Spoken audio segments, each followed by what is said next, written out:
हुआ है। देखिए, दुर्घटना में 4 कांवरियों की मौत हो गई है। मोहनपुर के जमुनिया चौक के पास दुर्घटना हुई है और दुर्घटना में 23 कांवरियां घायल बताए जा रहे हैं। घायलों का सदर अस्पताल में इलाज चल रहा है। तो ये बड़ी खबर, दुर्घटना में 4 कांवरियों की मौत हो गई है, वहीं 23 कांवरिया जो हैं घायल बताए जा रहे हैं। घायलों का सदर अस्पताल में इलाज चल रहा है। तस्वीरें आप ये देख सकते हैं, जोरदार टक्कर हुई है। भीषण टक्कर में यहाँ पर 4 कांवरियों की मौत की खबर है। 23 कांवरिया ऐसे हैं जो कि घायल हो गए हैं। अब उनका इलाज जो है सदर अस्पताल में चल रहा है।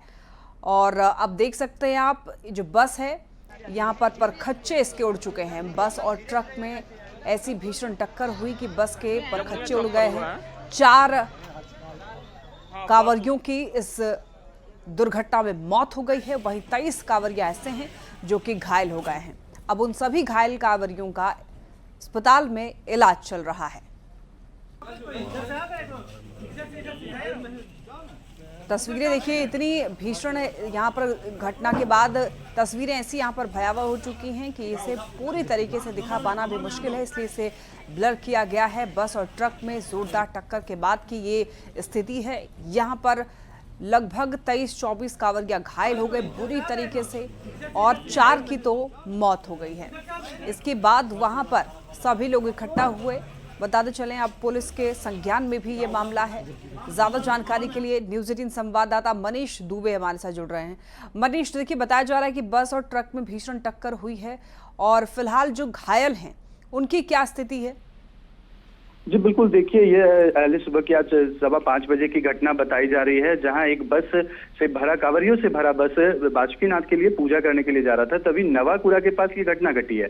इस घटने में जो है 23 लोगों की घायल होने की सूचना है और 4 लोगों की मौत बताई जा रही है। तो घायलों का इलाज जो है सदर अस्पताल में चल रहा है। इसमें एक की हालत जो है वो बेहद नाजुक है। डॉक्टरों की टीम लगातार उनका इलाज कर रहे हैं, लेकिन 23 लोग जो हैं वो जख्मी हैं। सभी का इलाज देवघर सदर अस्पताल में चल रहा है। देवघर सिविल सर्जन खुद इस डॉक्टर की टीम में मौजूद हैं और लगातार जो है सभी घायल कांवरियों की निगरानी में है। आपको बता दें कि ये घटना जो है बस ड्राइवर की गलती से हुई है। बस ड्राइवर को झपकी आ गई थी, जिससे वो सिलेंडर से भरे ट्रक से जाकर टकरा गई, जिससे उसकी मौत हो गई। और मौत होने के बाद 500 मीटर तक बिना बस ड्राइवर के ही बस चलती रही और उसके बाद एक सड़क किनारे ईंट के रखे ढेर से जाके टकरा गई, जिससे ये घटना हुई है। तो ऐसे में जो लोग इसमें इनकी मौत हो गई है, जिन लोगों की, क्या उनके परिवार से बातचीत हो पाई है? परिवार वालों का क्या कहना है? क्या किसी मुआवजे की बात कर रहे हैं? जी बिल्कुल, देखिए, इसमें जिनकी मौत हुई है ये सभी बिहार के रहने वाले हैं और परिजनों को भी सूचना दे दी गई है। हालांकि जो कई लोग जो घायल हैं उसमें वो उन मृतक के परिजन भी हैं। फिलहाल जो है सभी अभी सदर अस्पताल में सभी इलाजरत है, क्योंकि बस में जितने भी लोग मौजूद थे सभी घायल हैं। और देवघर एसडीओ ने बताया कि ये 32 सीटर बस थी। हालांकि बस में 32 लोगों से ज्यादा होने की भी सूचना है, क्योंकि बस ओवरलोडेड चल रही थी और जिस वजह से ये घटना घटी थी। हालांकि अभी तक कोई मुआवजे और किसी तरह की कोई बात परिवार वालों की तरफ से नहीं है, लेकिन इस घटना को लेकर सभी परिवार वाले को सूचित कर दिया गया है। परिवार के लोग भी देवघर सदर अस्पताल पहुंच रहे हैं। जी ठीक है मनीष, बहुत धन्यवाद आपका इन तमाम जानकारियों के लिए। तो देखिए, बासुकीनाथ जाने के दौरान यहाँ पर एक बड़ी दुर्घटना घटी है और ऐसे में 4 कांवरियों की मौत हो गई है। 23 कांवरिया ऐसे हैं जो कि घायल हो गए हैं और उन सभी घायलों को अस्पताल में भर्ती कराया गया है इलाज के लिए। गाड़ी जो पहले ड्राइवर होश में नहीं था, वो नींद में था शुरू से ही। ड्राइवर को बोले थे, तो लेडीज बम भी जो साथ में बोल रही थी कि ड्राइवर झुक झुक के गाड़ी चला रहा था। उस बीच में हम ही बोले ड्राइवर को गाड़ी रोक दो, लेकिन लेकर जाओ नहीं। हमारा नींद आ रहा था, कह रहा है ऊपर कि तुम हमसे ज़्यादा जान रहा है। ड्राइवर के सीट के बगल में हम बैठे हुए थे पीछे से, उसको हम देख भी रहे हैं। ड्राइवर पूरा नींद आयल था। ड्राइवर को अवश्य अपने भागदौड़ के लिए में ऐसा करके इतने बेकसूर लोगों की जान चली गई और अभी 5 बताया जा रहा है, काफ़ी गंभीर है। ये बहुत बुरी घटना है हमारे क्षेत्र के लिए, हमारे जिला के लिए बहुत बुरी घटना है। यह बस जो है वो देवघर से आ रही थी और बासुकीनाथ को जा रही थी। लगभग 4, साढ़े 4, 5 बजे की घटना है। इस समय में बस एक गैस सिलेंडर की गाड़ी गई, उसी से टक्कर मारते हुए यहाँ पे एक्सीडेंट कर गई है। इसमें कुछ दुर्घटना का कुछ डेथ बॉडी भी हुई है, लेकिन उसको हम लोग भेज दिए हैं। जो इंजरी थे उनको हॉस्पिटल भेजा गया है। कल अभी और कार्रवाई की जा रही है। देवघर के मोहनपुर प्रखंड में आज एक बड़ी सड़क दुर्घटना हो गई है, जिसमें 4 कांवरियों की मौत बताई जा रही है, वहीं 23 लोग घायल बताए जा रहे हैं। घटना के संदर्भ में मिली जानकारी के अनुसार कांवरियों से भरी बस बासुकीनाथ के लिए पूजा करने के लिए पहुंच रही थी, तभी नवाकुरा के समीप बस ड्राइवर को झपकी लग गई और बस सीधे जाकर गैस सिलेंडर से भरे ट्रक से टकरा गई, जिससे बसों में जो मौजूद कांवरिया थे उसमें 4 कांवरियों की मौत हो गई है, बस ड्राइवर की मौत हो गई है।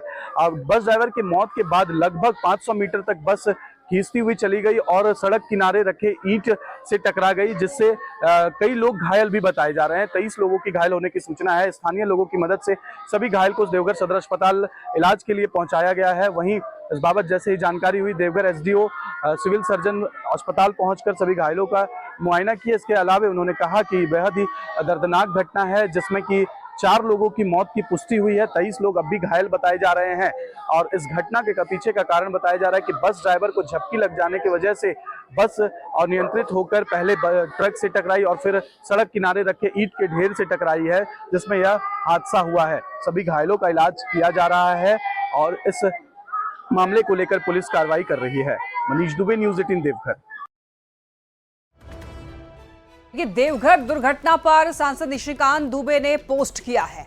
सड़क हादसे पर निशिकांत दुबे ने पोस्ट किया और 18 श्रद्धालुओं की मौत की जानकारी दी है इन्होंने। सांसद ने सड़क दुर्घटना पर दुख भी जताया है। बता दें आपको, एक्स पर अपने पोस्ट में गोड्डा सांसद निशिकांत दुबे ने यह लिखा है कि मेरे लोकसभा के देवघर में इधर श्रावण मास में कांवड़ यात्रा के दौरान बस और ट्रक के दुर्घटनाग्रस्त होने के कारण 18 श्रद्धालुओं की मौत हो गई है। बाबा वैद्यनाथ जी उनके परिजनों को दुख सहने की शक्ति प्रदान करें, ये ट्वीट किया है, यानी कि पोस्ट किया है। यहाँ पर गोड्डा सांसद निशिकांत दुबे ने दुख जताया है इस घटना को लेकर और उन्होंने एक जानकारी दी है कि 18 श्रद्धालुओं की मौत हो गई है। और ये ट्वीट देखिए टीवी स्क्रीन पर आप देख सकते हैं। उन्होंने लिखा है कि मेरे लोकसभा के देवघर में श्रावण मास में यहाँ पर कांवरियों की मौत हो गई है। बस और ट्रक के दुर्घटनाग्रस्त होने के कारण 18 श्रद्धालुओं की मौत की उन्होंने जानकारी दी है। साथ ही उन्होंने दुख जताया है और उनके परिजनों को दुख सहने की शक्ति प्रदान करने की भी यहाँ पर बात लिखी है।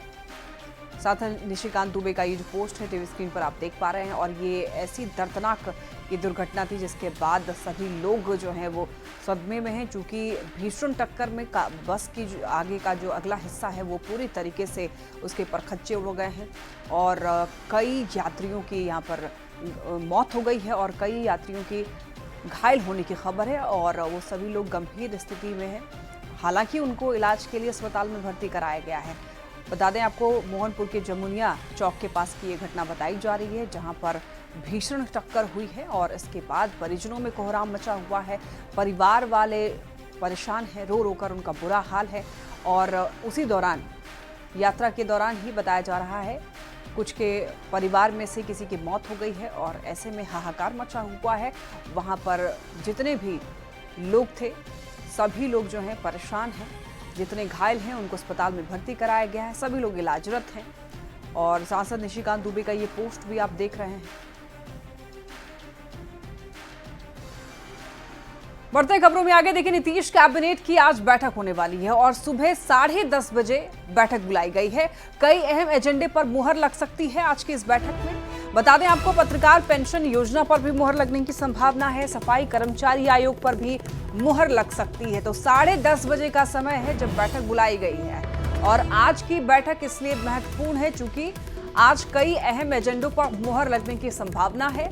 इसमें पत्रकार पेंशन योजना पर मुहर लग सकती है। पत्रकार पेंशन योजना के तहत अब पत्रकारों को जहां पहले 6,000 मिला करते थे वो अब बढ़ा दिया गया है। उस राशि को भी अब उस राशि को बढ़ाकर 15,000 कर दिया गया है।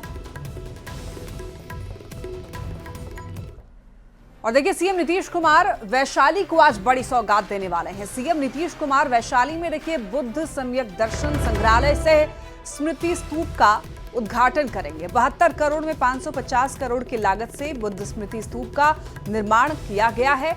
उद्घाटन समारोह में शामिल होने को लेकर 15 देश के बौद्ध भिक्षु भी वैशाली पहुंच गए हैं। सीएम नीतीश ऐतिहासिक पुष्करणी तालाब के सौंदर्यीकरण कार्य का भी शिलान्यास करेंगे और इस पर देखिए 29 करोड़ रुपए खर्च किए जाने हैं। तो 550 करोड़ की लागत से इसका निर्माण किया गया है। वैशाली को सीएम ने बड़ी सौगात देने वाले हैं। 72 एकड़ में स्मृति स्तूप का निर्माण हुआ है। पुष्करणी तालाब का भी सौंदर्यीकरण किया गया है और आपको बताते चलें, यहाँ पर इस पर 29 करोड़ रुपए खर्च किए जाएंगे। बढ़ते हैं खबरों में आगे। चिराग पासवान ने एक बड़ा बयान दिया है। सीएम नीतीश कुमार के नेतृत्व में चुनाव लड़ने की बात चिराग पासवान ने कही है। देखिए, नीतीश के नेतृत्व में ही जीत होगी। बिहार में एनडीए एकजुट है। एनडीए को कमजोर करने की मंशा और मंशा को सफल नहीं होने देंगे, ऐसा चिराग पासवान कह रहे हैं। सरकार में अगर कुछ चिंताजनक बेहतर करने की जिम्मेदारी मेरे ऊपर है। मेरे शब्दों में बगावत नहीं, वो चिंता है, ऐसा कह रहे हैं चिराग पासवान। चिंताओं को मिलकर समाधान करना है। और क्या कुछ कहा है चिराग पासवान ने, आप खुद भी सुनिए। सरकार में अगर कुछ चिंताजनक कोई ऐसी जानकारी सामने आए तो उस पे हम लोग चर्चा करके उसको कैसे हम लोग बेहतर कर सकें, इस सोच के साथ हम लोग कार्य करने की जिम्मेदारी मेरे ऊपर है बतौर सहयोगी। जो लोग इस मंशा को रखते हैं कि एनडीए की ताकत को कमजोर कर कर वो अपनी राजनीतिक रोटियां सेक लेंगे, कतई ये नहीं होने वाला। मैं जानता हूं, मेरा इतिहास है, 2020 में अकेले चुनाव लड़ा था, तो विपक्ष जो अब चुनाव जीत नहीं सकता, तो वो चाहता ये है कि अगर कोई गठबंधन का सहयोगी अलग हो जाए तो उनकी जीत की राह आसान हो जाए। ये होने नहीं वाला। मुख्यमंत्री नीतीश कुमार जी के नेतृत्व में हम लोग चुनाव लड़ रहे हैं। चुनाव परिणामों के बाद मुख्यमंत्री जी पुनः एक बार मुख्यमंत्री बनने जा रहे हैं। एनडीए में 5 घटक दल हैं बिहार के, पांचों के पांचों हैंड एंड ग्लव्स की तरह कार्य कर रहे हैं। एक ऐतिहासिक जीत की ओर हम लोग अग्रसर हो रहे हैं। मेरे शब्दों में जो बगावत देखना चाहते हैं, मैं उनको स्पष्ट कर दूं कि एक बिहारी और सहयोगी होने के नाते वो मेरी चिंताएं हैं और उन चिंताओं को मिलकर रिजॉल्व करना एक कलेक्टिव रिस्पॉन्सिबिलिटी हम सब की है। बढ़ते खबरों में आगे। मोतिहारी के रक्सौल में जनसुराज के धरने में पहुंचे मनीष कश्यप यूट्यूबर के साथ जमकर धक्का मुक्की की और तू मैं भी किया है, जिसका अब यहां पर वीडियो जो है सोशल मीडिया पर वायरल हो रहा है। रक्सौल के कौड़िहार चौक पर जनसुराज के नेताओं ने पुल निर्माण के लिए धरना का आयोजन किया था। उनके समर्थन में जनसुराज में शामिल हुए यूट्यूबर मनीष कश्यप धरना स्थल पर पहुंचे। पत्रकारों और यूट्यूबर ने जब मनीष कश्यप से सवाल पूछने लगे तो यूट्यूबर के सवाल पर मनीष कश्यप भड़क गए और खरी खोटी सुनाने लगे। इसके बाद सभी यूट्यूबर एकजुट हो गए और मनीष कश्यप पर भड़क गए। जमकर वहां पर धक्का मुक्की होने लगी, बहस शुरू हो गई। मनीष कश्यप पत्रकारों को ही देख लेने की धमकी देने लगे और खूब खरी खोटी सुनाई है। पत्रकारों को धमकी तक देने लग गए मनीष कश्यप।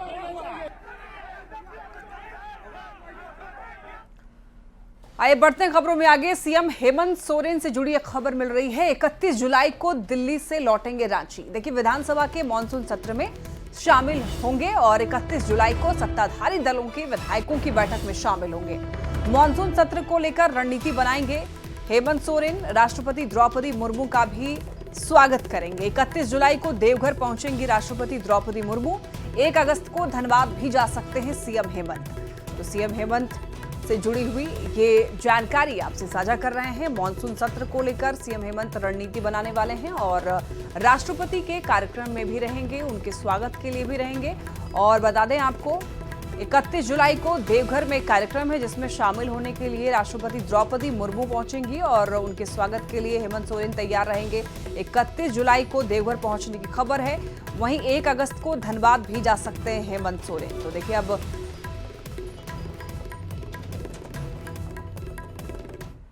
और जानकारी आपको दे दें, झारखंड विधानसभा का मॉनसून सत्र देखिए 1 अगस्त से शुरू होगा और 7 अगस्त तक चलने वाले इस मॉनसून सत्र में कहने को तो 5 कार्य दिवस है, मगर ये 5 दिन जो है वो काफी महत्वपूर्ण रहने वाले हैं। और आपको बता दें कि सदन के अंदर और बाहर सियासी बारिश होती हुई नजर आएगी।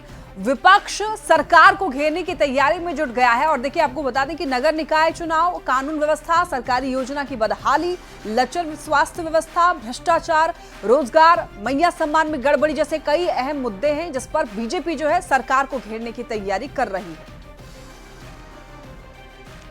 आरजेडी विधायक भाई वीरेंद्र के मामले को लेकर देखिए, तेज प्रताप यादव ने आरजेडी पर निशाना साधा है और सोशल मीडिया पर पोस्ट करके पूछा है कि क्या आरजेडी अपने विधायक भाई वीरेंद्र पर भी कार्रवाई करेगी, जिन्होंने बाबा साहेब आंबेडकर के आदर्शों के उलट SC/ST समाज के खिलाफ शर्मनाक टिप्पणी की जाने से मारने की धमकी दी।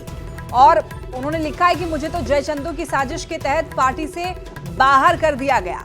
अब ऐसे में देखना यह है कि बवाल करने वालों पर भी पार्टी उतनी ही सख्ती दिखाएगी या फिर नहीं। अब संविधान का सम्मान भाषणों में नहीं, आचरण में दिखना चाहिए।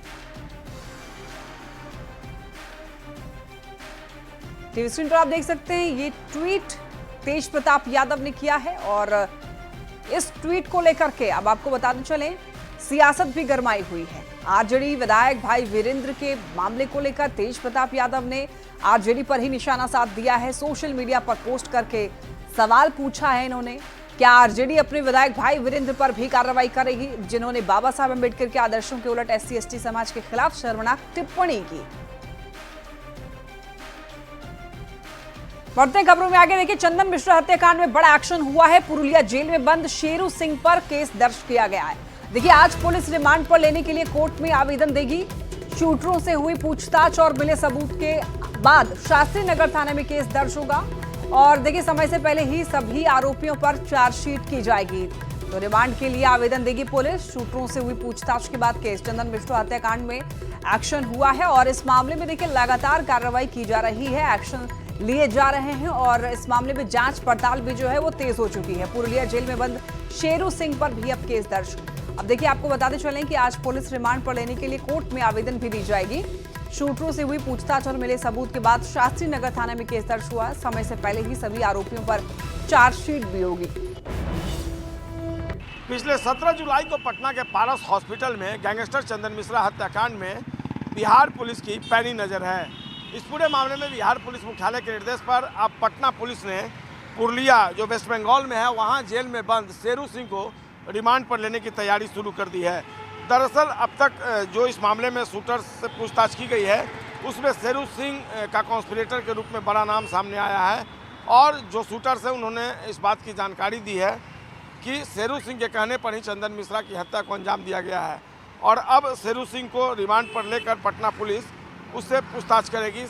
इसके लिए पटना कोर्ट में जो पटना पुलिस है वो उसकी तरफ से रिमांड पर लेने के लिए आवेदन दिया जाएगा और कोर्ट से वारंट मिलने के बाद पुलिस उसे पुरुलिया कोर्ट में देगी और फिर वहाँ के कोर्ट से प्रोडक्शन वारंट लेकर पुलिस उसे पुरुलिया जेल से पटना ले आएगी और तब लाकर उसे पटना में पूछताछ की जाएगी।